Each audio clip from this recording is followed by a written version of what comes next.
You know, every single time you use the internet, sending an email, watching a video, whatever, there's this invisible system working like crazy in the background.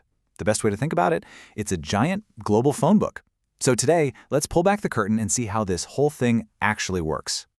Think about it. It's something you probably do dozens, maybe even hundreds of times a day without giving it a second thought. You find a website you want to go to, you type in the name, and you hit enter. And poof, it just appears. It feels totally instant. But here's the thing, it's not. In that tiny, tiny gap between you hitting that key and the website loading, a really complex and kind of fascinating journey is taking place all across the internet. So what's really going on in that split second? Okay, to get what's happening, you have to understand this one core problem with the internet. And it all boils down to a simple translation issue: the huge difference between how we think and how computers think. And this is the disconnect, right? We humans, we think in names, something memorable, easy to say, like theexplainer.com. But computers? Nope, they don't do names. They speak in numbers. They identify each other with these long strings called IP addresses. So how in the world do you bridge that gap? Well, you need a translator. You need a system that can take the name we give it and instantly find the right number. And that system is the unsung hero of the internet, DNS. So DNS stands for Domain Name System, and its job is, well, it's simple, but it is absolutely vital. It is, for all intents and purposes, the internet's phone book. It takes the human-friendly names we type and translates them into the computer-friendly IP addresses that they need to connect.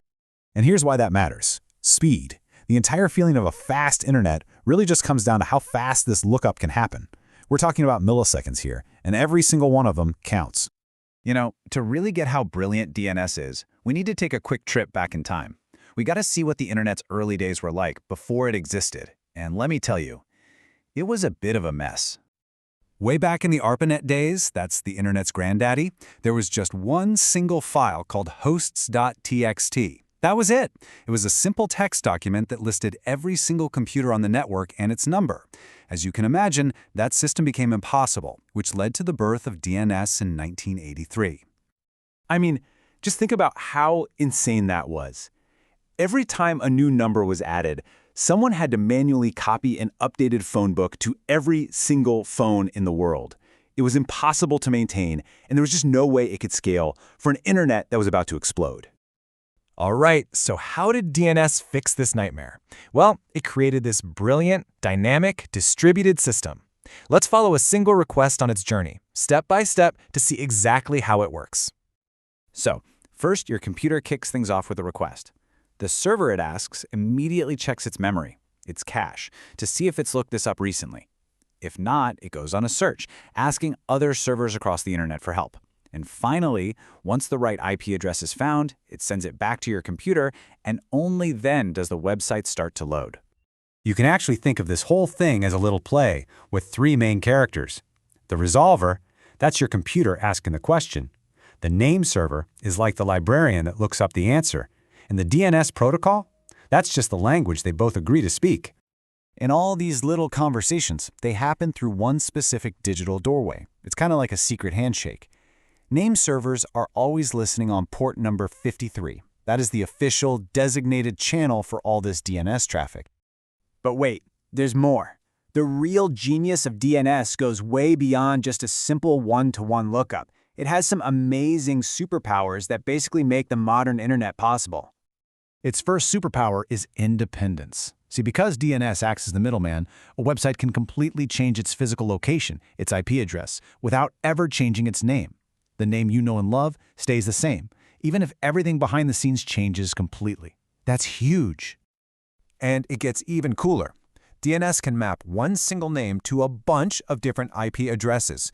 This allows for amazing things. You get load balancing, which spreads visitors out so no single server gets overwhelmed. You get failover, so if one server crashes, no problem. DNS just points you to a backup without you even noticing.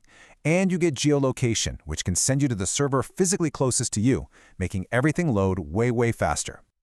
So you start to see it, right? When you put all these pieces together, you realize DNS isn't just some helpful utility. It is truly one of the absolute foundational pillars of the internet as we know it. And here's the real magic trick. There is no single central phone book. The information is spread out across thousands and thousands of servers all over the globe, all organized in this logical tree. And that is what makes it so resilient and able to scale to serve, well, the entire planet.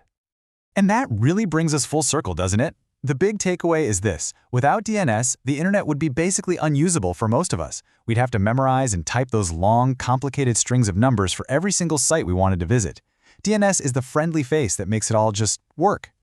So the next time you type in a web address and hit enter, just for a second, think about that incredible, invisible journey that happens in the blink of an eye. And it leaves us with this one final, kind of scary thought. What would happen if it all just stopped? What would one day without the internet's phone book actually look like? Yeah, something to think about.